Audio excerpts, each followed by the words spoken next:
جب سب کو ضلع شاہ کے والد نے بتایا کہ کل کیا ہوا ہے، آئی وٹنسز ہے، انہوں نے دیکھا اس کو، اس پولیس وین کے اندر جو پریزن وین تھی وہ دیکھا سب نے، ان آئی وٹنسز کی سٹیٹمنٹ ہے کہ ہوا کیا، گواہ بیٹھے ہیں، اس کے باوجود کوشش کی جا رہی ہے کہ جی ایکسیڈنٹ ہو گیا یا کوئی اور وجہ بتا دے اس کے مرنے کی، اوپر سے 302 کا مطلب کہ میرے اوپر ڈال دیا کیس۔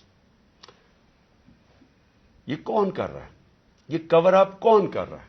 کس کے پاس اتنی طاقت ہے کہ یہ کور اپ کرنے کی کوشش کر رہا ہے؟ ہم جب پولیس والوں سے اندر سے پیغام آ رہے، جی ہم نے نہیں کیا، یہ کوئی نامعلوم افراد لے گئے تھے۔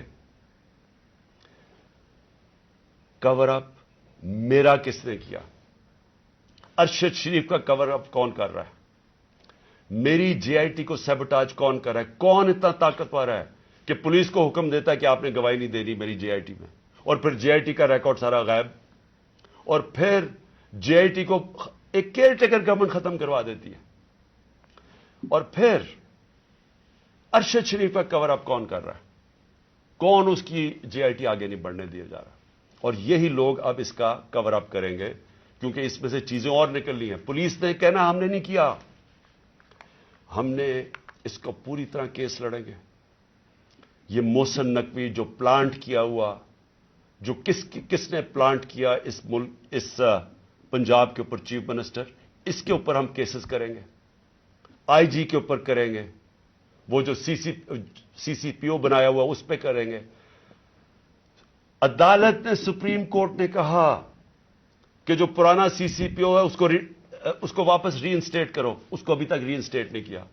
عدالتوں کے فیصلے نہیں چل رہا ہے، عدالت کچھ کہتی ہے یا اس کے اوپر عمل نہیں کیا جاتا۔ کون ہے اتنا طاقتور کہ اس کے پیچھے یہ کھڑے ہو کے سارے ملک کے قانون توڑنے کے لیے تیار ہیں؟ وہ گورنر کیوں نہیں، کے پی کا کیوں نہیں گورنر ڈیٹ دے رہا الیکشن کی؟ واضح ہے، سپریم کورٹ نے کہا 90 دن میں ہونا ہے، وہ کیوں نہیں دے رہا؟ کون اس کے پیچھے کھڑا ہے جو وہ ڈیٹ نہیں دیتا؟ سوال میرے سارے آخر میں پاکستانیوں کے لیے، دیکھیں ہم نے باحثیت قوم فیصلہ کرنا ہے، کیا ہم نے اس جنگل میں رہنا ہے جس کا کوئی اب مستقبل نہیں ہے اور اپنی تباہی کا راستے کی طرف جا رہا ہے؟ ملک تو ڈوب رہا ہے، معیشت تو تباہ ہو گئی ہے، سارے چور اوپر بیٹھ کے ہیں، اپنے 1100 ارب روپے کے کیسز ختم کر دیے، پیسہ ان کا باہر پڑا ہے، 100 روپے سے زیادہ ان کے ہوتے ہوئے ڈالر مہنگا ہو گیا، روپیہ گر گیا، یہاں قوم غریب ہوتی جا رہی ہے، ان کا پیسہ باہر پڑا ہی ہے، ان کو فائدہ ہی فائدہ ہے، دولت میں اضافہ ہو رہا ہے پاکستان کے مقابلے میں۔ تو ہم نے یہاں پہ باحثیت قوم فیصلہ کرنا ہے۔ ہمارے پاس دو راستے ہیں، ایک غلامی کا راستہ اور تباہی کا راستہ ہے، اور ایک اپنی حقیقی آزادی کا راستہ ہے۔ میں اپنی ساری قوم کو آج کہہ رہا ہوں، دیکھیں جو ضلع شاہ سے ہوا ہے، اگر آپ سب کے دل میں وہ تکلیف نہیں ہے جو آج ہم سب کو ہو رہی ہے، یہاں ڈاکٹر صاحبہ بتائیں گی نہیں، وہاں عورتیں رو رہی ہیں ہماری، جو ہر روز اس کو دیکھتی تھیں۔ اس نے 4 مہینے ہمارے ساتھ ادھر دھرنے پہ گزارے، آج سے 8-9 سال پہلے جب 2014 میں ہم نے دھرنا کیا، 4 مہینے یہ وہاں بیٹھا رہا۔ یہ وہ ایسا انسان تھا، اسے سب پیار کرتے تھے، اور اس کی آپ ویڈیوز دیکھ لیں کہ آپ کو پتا چلے گا کہ کیسا ایک بھلا مانس انسان، ایک جس کو کوئی دنیا کی کوئی چیز ہی نہیں تھی، ایک عشق میں کام کرنے والا آدمی۔ اگر اس سے یہ کر سکتے ہیں، اس کو تشدد کر کے مار سکتے ہیں، اور یہ قوم چپ کر کے تماشا دیکھ سکتی ہے، میں پھر سے آپ کو کہتا ہوں ہمارا کوئی فیوچر نہیں ہے۔ میں نے برطانیہ کے اندر اپنا ٹائم گزارا، کرکٹ کھیلتا تھا 15-20 سال، ادھر اس طرح کی چیز ہو، ساری قوم سڑکوں پہ ہوتی ہے، کوئی زندہ قوم ہے، وہ قوم امر بالمعروف پہ چلتی ہے، اس کو جہاد کا مطلب پتا ہے کہ جہاد ہوتا ہے ظلم کا اور ناانصافی کے سامنے قوم کھڑی ہو، وہ زندہ قومیں ہوتی ہیں۔ میں ساری اپنی قوم کو کہتا ہوں، یہ جو لوگ ہماری بدقسمتی ہے کہ یہ جو زرداری اور نواز شریف اور شہباز شریف جو 30 سال سے جرم پیشہ لوگ اس ملک کو لوٹ رہے ہیں اور ہر قسم کا جرم کرتے ہیں، یہ بیٹھے ہیں، اور جو 2-3 نامعلوم افراد جو اس کو جکڑ کے بیٹھے ہیں، جن کا میں نام نہیں لیتا کیونکہ پھر کٹ جائے گا، انہوں نے یہ ملک کو ادھر لے کے جا رہے ہیں. سارے پاکستانیوں جن کا جینا مرنا ادھر ہے, ہماری طرح کے لوگوں کا, ساروں کو یہ آج سمجھ آنا چاہیے کہ یہ ہم سب کی بربادی ہے. ان کو کوئی فرق نہیں پڑے گا, کیونکہ جنہوں کے پیسے باہر پڑے ہیں, جن کے ڈالرز باہر پڑے ہوئے ہیں, ان کو کوئی فرق نہیں پڑے گا جس طرف یہ قوم جا رہی ہے. اس لیے ساری قوم کا میرا آخر میں پیغام ہے کہ یہ وقت ہے ہم سب کھڑے ہوں اس کے خلاف. میں جو انہوں نے کیا پرسوں, یعنی جو ظلم کی انتہا کی, ساری قوم کے اوپر ہے. یہ ہمارا جرم کیا تھا؟ آپ اگر کوئی جرم بھی نہ کریں, آئین اور قانون کے بیچ میں چلیں, اور پھر آپ کے اوپر ڈنڈے برسائیں, لوگوں کو ماریں, گاڑیاں توڑیں اور قتل کر دیں, ایک وہ انسان یعنی جس کو شاید اتنا تکلیف نہ ہوتی اوروں کی جتنی اس کی ذل شاہ کی تکلیف ہے. میں ساری قوم کو آج کہتا ہوں کہ آپ سب تیاری کریں. ہم نے اس حقیقی آزادی کی جہاد میں ہمیں سب کو تیار ہونا چاہیے کہ ہماری جان بھی چلی جائے, لیکن ہم نے اب پیچھے نہیں ہٹنا. پاکستان زندہ باد.